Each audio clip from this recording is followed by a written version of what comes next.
आपने उनकी बेइज्जती करके अच्छा नहीं किया अम्मी। और तुम जो ढिठाई दिखा रही हो वो आपने कौन सा अपनी अजमत के झंडे गाड़ दिए अम्मी?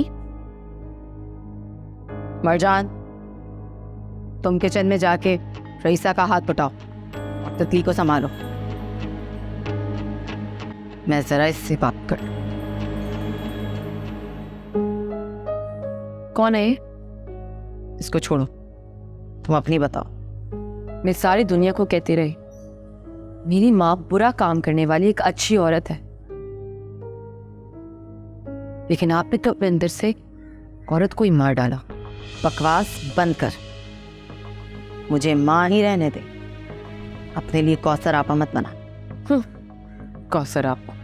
कौसर आपा मेरी माँ नहीं हो सकती।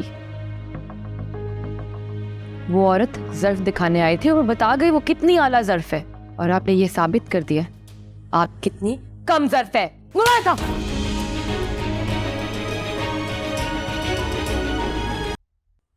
क्या हुआ अम्मी? वो दरअसल मैं बात नहीं कर सकी। क्यों? क्यों?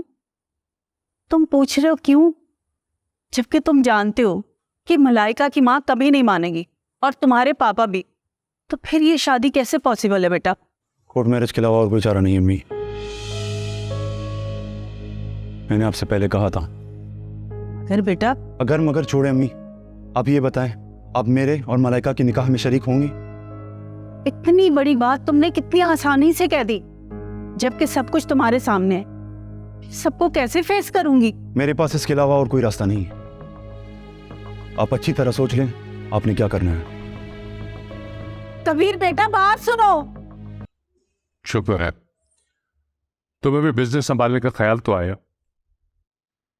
मैं ये बिजनेस संभालने नहीं आया डैड, बल्कि आपको ये बताने आया हूं कि मैं शादी कर रहा हूं। क्या बकवास है, तुम ही शादी नहीं कर सकते, मैं कह चुका हूं तुमसे। एक बहुत अच्छी लड़की है और मैं उसे अपनाने का फैसला कर चुका हूं। तुम्हें अपना फैसला सुनाने की इतनी जल्दी थी कि तुमने अपने बाप के घर आने का इंतजार भी नहीं किया और बिना सोचे समझे यहाँ चले आए। एक मिनट के लिए तुम्हें ख्याल नहीं आया कि मुझे कितनी टेंशन हो सकती है? मैंने सोचा शायद आप बेटे की खुशी के लिए एक गरीब लड़की को बहुत तस्लीम कर लें। गरीब लड़की? एक तो तुम माँ बेटों को पता नहीं क्यों गरीबों से इतनी मोहब्बत हो गई है। गरीब अपने लिए कुछ नहीं कर सकता तो तुम्हारे लिए क्या करेगा? मजबूत लोगों को ये नहीं सोचना चाहिए कि उनके लिए कोई क्या कर सकता है, बल्कि उन्हें यह सोचना चाहिए कि वो दूसरों के लिए कितना कुछ कर सकते हैं। तो बस मुझे इंसानियत पे लेक्चर नहीं चाहिए। खुद तुम एक बेकार और नाफरमान औलाद हो। कम से कम शादी तो ऐसी जगह कर लो जो तुम्हारे लिए कुछ कर सकें। मैं शादी कर रहा हूं डैड, कोई बिजनेस नहीं कर रहा। मैं तुम्हें हरगिज किसी गरीब लड़की से शादी करने की इजाजत नहीं दूंगा। मैं आपसे इजाजत मांगने नहीं, बल्कि आपको अपनी शादी पर इनवाइट करने आया था। मगर अंदाजा हो गया है कि आप मेरी शादी में शरीक नहीं होंगे। कबीर, कबीर बात सुनो मेरी। कबीर,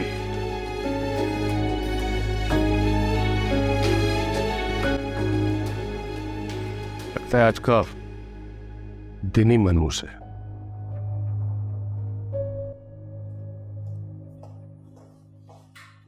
हेलो मिस्टर कबीर, कैसी है मिस सनम आप? काफी सीरियस लग रहे हैं। वैसे आपके चेहरे पे सिर्फ मुस्कुराहट ही अच्छी लगती है। थैंक यू सो मच मुझे ये बताने के लिए। अब आ ही गए हैं तो कोई चाय कोई कॉफी? नहीं नहीं, फिर कभी, आज मैं जरा जल्दी में हूँ। बाप की तरह बेटे की भी बहुत नखरे हैं। हेलो, ये क्या हरकत है गेंदे? देख क्या हो गया? वो मर्द निकला। तने झूठ बोलना था, तने मर्दों से नफरत थी इसलिए औरत बोल के झूठ बोलना था। मल्ले झूठ क्यों बोला तूने मुझसे? वो इस घर में कैसे रह सकता है? इस घर में मेरी 2 जवान बेटियां रहती हैं। अरे हिजड़ा है, तय फिक्र मत कर। है तो मर्दों की एक साथ, ना काबिले प्यार ना काबिले एतबार। देखो सरा, एक मर्द के सामने एक मर्द के लिए तू इतनी सफाकी से बात कर रही। शुक्र करो बात कर रही हूं, एक्शन नहीं लिया कोई। आपको पता है कि आपके साहबजादे इश्क लड़ा रहे हैं, वो भी अपने पैरों पे खड़े हुए बगैर शादी करना चाहते हैं।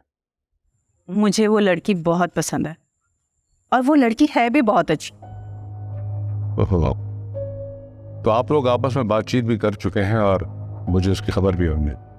शादी ब्याह के मामले में ना इसको बड़ दिखावा कहते हैं, मगर आपका मसला ये है कि आप रोल्स और रस्मों को मिक्सअप कर देते हैं। ज़ैनब, मुझे रिश्तों को लेक्चर नहीं चाहिए। ये शादी हरगिज़ नहीं हो सकती, क्योंकि मैं अपने अकलौते बेटे की शादी इस मुल्क के 40 बड़े खानदानों में से किसी एक के घर में करवाना चाहता हूँ। वैसे मुझे बड़ी खुशी होगी कि आप अपने बेटे की शादी में शरीक होंगे।